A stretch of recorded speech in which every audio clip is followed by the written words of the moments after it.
A foothold is not an attack. It is a position, held quietly against future need.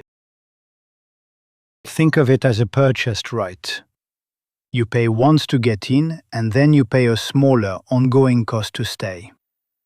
If the moment arrives, you act. If you are discovered before that moment comes, the position is gone. That structure maps onto 4 elements. First, the initial compromise. Breaking in. This is the upfront price of obtaining the position. It might be expensive, it might be trivial, but you pay it once. Second, maintenance. Once you are inside a network, the network does not hold still. Passwords rotate, software gets patched, security teams hunt for anomalies. Staying hidden means adapting, cycling credentials, updating implants, adjusting to every change the defenders make. This is the ongoing cost. You pay it continuously for as long as you want to hold the position. Third, activation. The moment you use the access, exfiltrate data, disable a system, move laterally towards a target, the position converts into action. Fourth, expiry. If defenders find you and remediate, close the vulnerability, revoke the credentials, burn down the infrastructure, the position is gone. The investment is lost. So the value of a foothold is not what it does today. It is what it could do tomorrow under conditions that may never arrive. The longer you can hold it through ambiguity, through political uncertainty, through periods where the trigger has not yet been pulled, the more that position is worth.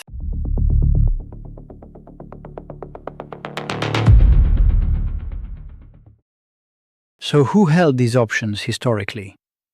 States, specifically the signals intelligence services, with enough personnel to keep them active. Because the hard part is never getting in. The hard part is staying in, quietly, for years, through every patch cycle and infrastructure change the target rolled out. That used to require human operators.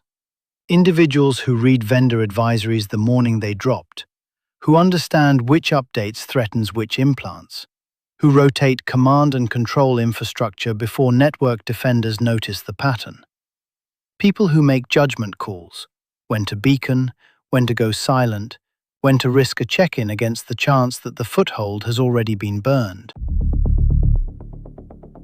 The constraint? Every one of those accesses is a line item in someone's attention budget. An operator maintaining 6 implants cannot maintain 60 more. A team covering one region cannot simultaneously cover 3 others. The constraint is not technical, it's labor. And labor meant triage. Even the best resourced services, the ones with thousands of operators and decades of institutional knowledge, have to make hard choices. Marginal accesses get deprioritized. An implant in a secondary network goes unserviced for 1 patch cycle, then 2, then it dies. No one re-establishes it because the next quarter's tasking points somewhere else. Resources concentrates on the highest value targets because there is no other option. The portfolio shrinks to fit the workforce available to tend it. That's been the governing constraint on pre-positioned access for the entire modern history of signals intelligence. Not capability, not opportunity, attention. But constraints, once assumed to be permanent, tend to disappear faster than institutions can adapt. Now picture a system that does the maintenance automatically. A vendor publishes a security advisory on a Monday morning. Within minutes, the system has already read it, parsed the affected versions, and checked that advisory against telemetry coming back from every implant in the portfolio. It knows which footholds run the vulnerable component.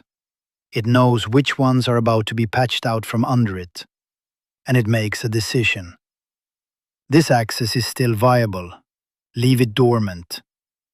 That one has maybe 72 hours before the patch rolls out. Generate an updated tradecraft variant. Migrate the foothold. Confirm persistence. Move on. This third one is burned no matter what. Sever it cleanly. Leave no forensic residue. Mark the node for reacquisition later if the target still matters. 3 consequences follow from this. They arrive together and they compound. More footholds are maintained longer. When maintenance cost drops towards zero, triage logic inverts.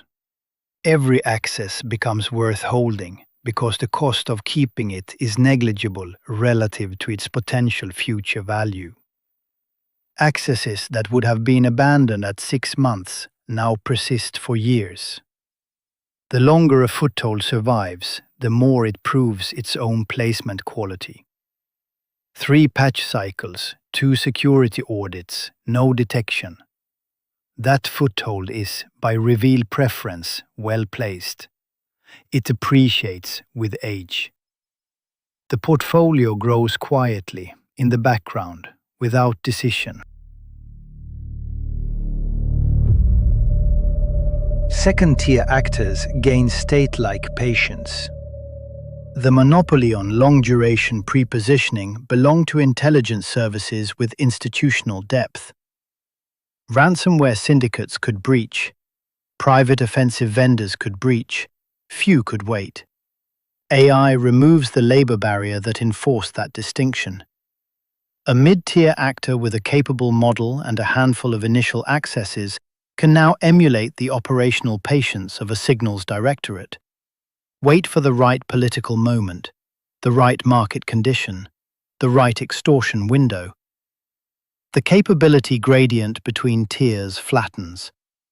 Patience no longer implies a state-level adversary. The defender's problem inverts. Proving data loss is hard, but conceptually tractable. You look for what left the network. Logs exist, flows exist, volume anomalies leave traces. The evidence is findable in principle, even when it is difficult in practice. Proving the absence of a dormant presence is a different kind of problem. You're not asking whether something happened, you're asking whether nothing is happening. Right now, in firmware you cannot inspect, in a hypervisor you cannot fully instrument, on an edge device whose logs you must trust but cannot verify. No tool answers that question with certainty, because the tool runs on the platform it is trying to measure. The phrase "no evidence of compromise" means one thing to an incident response team and something quite different in a boardroom. The team means we looked, with these tools, at this coverage and found nothing. The board hears we are clean. The gap between those two statements is where liability accumulates. And that gap does not close on its own. Cyber policies price observable events. Ransomware, data breach, business interruption. Something happens, a claim is filed, a payout is calculated. The model works when the loss has a timestamp. A dormant foothold does not have a timestamp. It is not an event, it is a condition. Silent, unpriced, accumulating potential energy. The insurer is writing coverage for a building without knowing whether someone already holds a key to every door in it. Now the deeper problem. A single actor's foothold portfolio does not stop at one insured entity. It spans telcos, cloud providers, energy utilities, logistics firms, banks. When a geopolitical trigger activates multiple accesses simultaneously, The resulting claims correlate in ways the market has not modeled. It looks less like a string of independent incidents and more like a catastrophe. A fire that spreads to every building on the block because the same contractor installed the same faulty insulation in all of them. Reinsurers will learn this first. They always do because they hold the aggregate tail.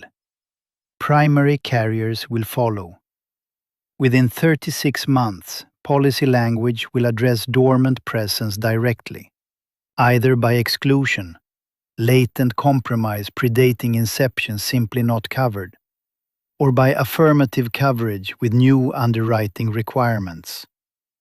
Mandatory forensic attestations, sublimits for incidents traced to pre-positioned access. The contractual language is being drafted now. The losses that will prove it necessary have not yet been filed. This is where the argument stops being operational and becomes financial. The market that prices risk is the market that shapes behavior, and right now that market cannot see what it is sitting on. Patience used to cost what people cost. Now it costs what inference costs. The institutions that price risk, regulate disclosure, and fund defense have not yet absorbed what that means.